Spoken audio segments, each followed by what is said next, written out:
বলেছি এখানকার মধ্যবিত্ত শ্রেণীর একটা অংশ বলেছে ভাড়া কমানোর দরকারকে আমরা দিতে পারছি। আরে ভাই, এখানকার কোটি কোটি মানুষ আপনার মতো সরকারি চাকরি করে না।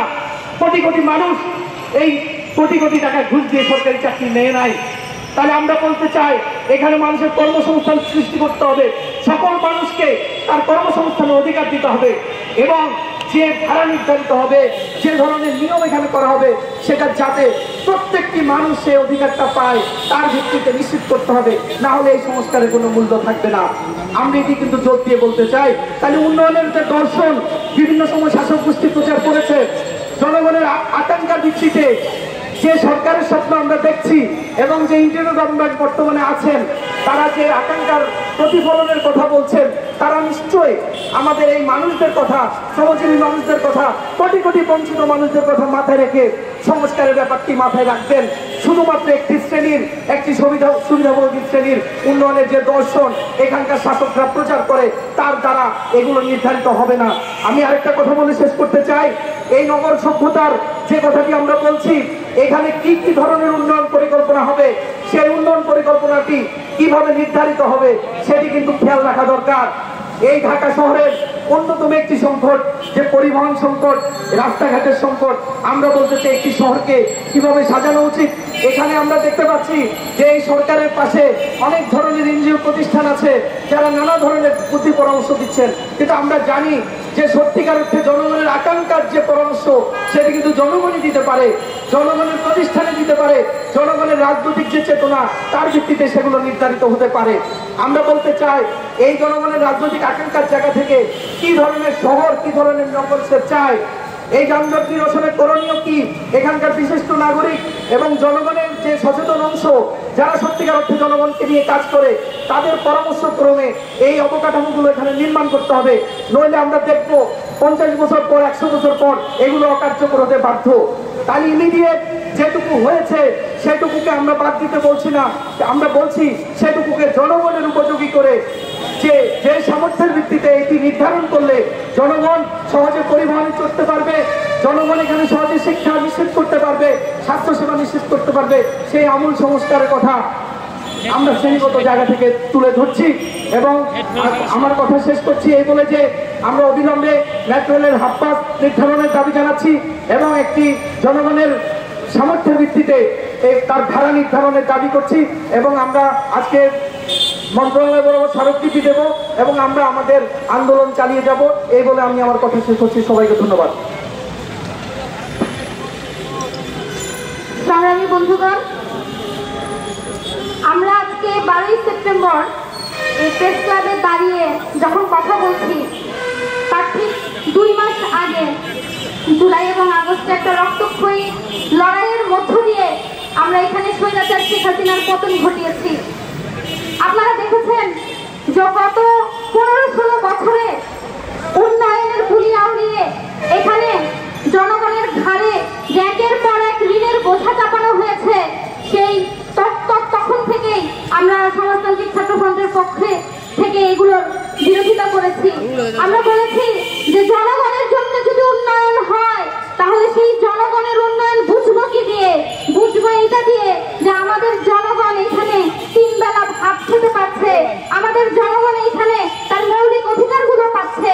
কিন্তু আমরা দেখেছি যে এখানে ফ্লাইওভার, এখানে পদ্মা সেতু, মেট্রো রেল যত বেড়েছে আমাদের জনগণের ঘর থেকে তার খাবারের তালিকা থেকে আস্তে আস্তে করে আমিষ কমতে শুরু করেছে, আস্তে আস্তে করে 3 বেলার জায়গায় 2 বেলা খাবারে নেমে এসেছে, আস্তে আস্তে করে এখানে এই সংকটগুলো এখানে তৈরি হয়েছে।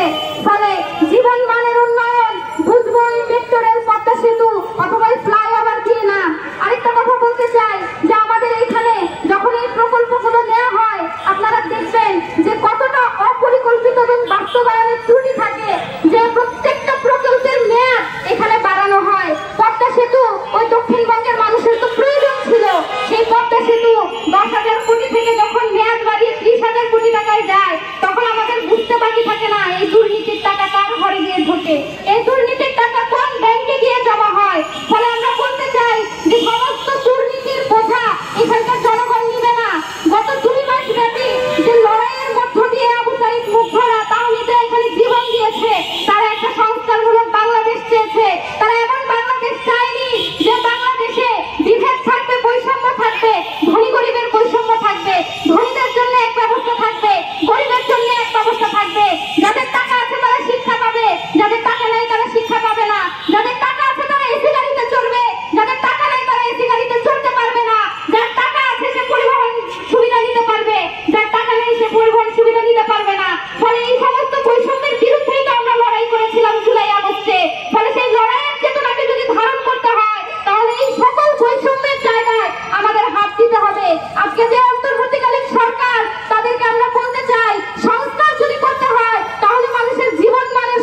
সরকার বিষয় মেট্রো রেলের শিক্ষার্থীদের হাফপাস কার্যকর এবং ভাড়া কমানো প্রসঙ্গে জনাব শুভেচ্ছা নেবেন।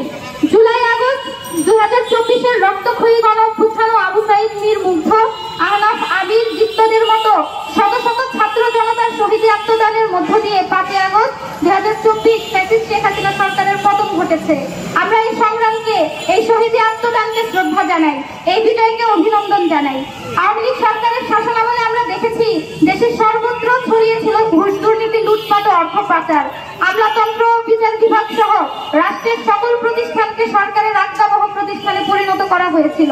তারই ধারাবাহিকতায় সরকার দেশের পরিবহন খাতকেও লুটপাট ও দুর্নীতির অভয়ারণ্যে পরিণত করেছিল। এর অন্যতম নজির ঢাকায় মেট্রো রেলের প্রকল্প। এই প্রকল্পের অধীনে 2030 সাল নাগাদ ঢাকায় মোট 6টি রুটে মেট্রো লাইন নির্মাণের কথা হয়েছিল। এর মধ্যে একটি DMRT 6, যা উত্তরা থেকে মতিঝিল পর্যন্ত সেটা চালু করা হয়েছে। শুরুতে 2022 সালে লাইন 6 এর ব্যয় ধরা হয়েছিল 22,000 কোটি টাকা প্রায়। পরবর্তীতে কাজে দীর্ঘসূত্রিতা করে এই প্রকল্পের ব্যয় আরো 50% বাড়িয়ে প্রায় 33,500 কোটি টাকায় কাজ শেষ করে এই লাইন উত্তরা থেকে মতিঝিল পর্যন্ত চালু করা হয়েছে। ঢাকা মেট্রো রেলের কিলোমিটার প্রতি নির্মাণ ব্যয় সাম্প্রতিক কালে নির্মিত জাকার্তা ও লাহোর মেট্রো রেলের ব্যয়ের দ্বিগুণের বেশি। বাংলাদেশের যে কোনো প্রকল্প দীর্ঘসূত্রিতা করে বাজেট বৃদ্ধি করার নামে ব্যাপক দুর্নীতি ও অর্থ পাচার করার যে প্রাত্যহিক চিত্র, এই কারণেই শাসক শ্রেণী পরবর্তীতে জনগণের উপর বাড়তি ব্যয়ের বোঝা চাপিয়ে দেয়। ঢাকায় লাইন 6 ও 20 কিলোমিটার পথে মেট্রো রেলের সর্বনিম্ন ও সর্বোচ্চ ভাড়া ধরা হয়েছে 20 টাকা ও 100 টাকা।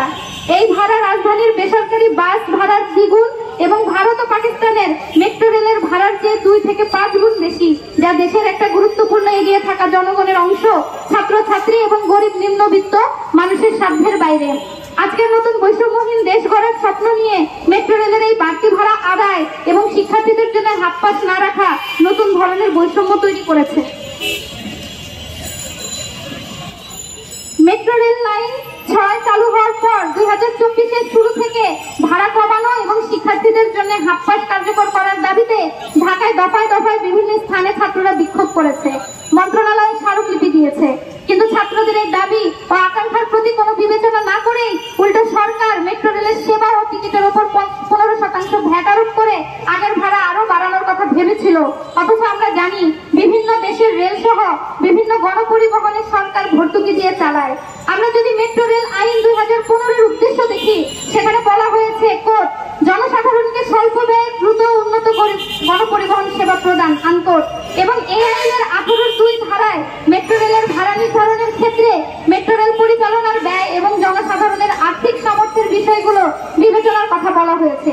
সুতরাং ভাড়া নির্ধারণের ক্ষেত্রে সরকার নিজের তৈরি আইন ও বিধিমালাই অনুসরণ করেনি। এই অবস্থায় আমরা বলতে চাই, যানজটের শহর ঢাকার রাষ্ট্রায়ত্ত মেট্রো রেলের দ্রুতগতির, নিরাপদ ও আরামদায়ক পরিবহন সেবা পাওয়ার অধিকার ঢাকার সর্বস্তরের জনগণের। ফলে মেট্রো রেল যেন শুধুমাত্র সামর্থ্যবান শ্রেণীর মানুষের বাহনে পরিণত না হয় এবং সর্বস্তরের মানুষের ব্যবহারের মধ্য দিয়ে যানজট নিরসনে উল্লেখযোগ্য ভূমিকা পালন করতে পারে, সেজন্য বাংলাদেশের মানুষের আর্থিক সামর্থ্য বিবেচনা করে এবং প্রতিবেশী দেশের নগরীগুলোর সাথে সামঞ্জস্য রেখে মেট্রো রেলের ভাড়া হ্রাস করা ও প্রয়োজন বলে আমরা মনে করি। একই সাথে গণ আন্দোলনের মধ্য দিয়ে দায়িত্বে আসা অন্তর্বর্তীকালীন সরকারের কাছে আমরা মেট্রো রেলের শিক্ষার্থীদের জন্য হাফপাস কার্যকর করার দাবি জানাই। পুলিশ শুভেচ্ছা সহ সভাপতি অরূপ দাস শ্যাম, সাধারণ সম্পাদক সাইমা আফরোজ। এখন আমাদের আজকের এই সমাবেশে সভাপতি বক্তব্য রাখবেন সমাজতান্ত্রিক ছাত্র ফ্রন্ট ঢাকা নগর শাখার সহ সভাপতি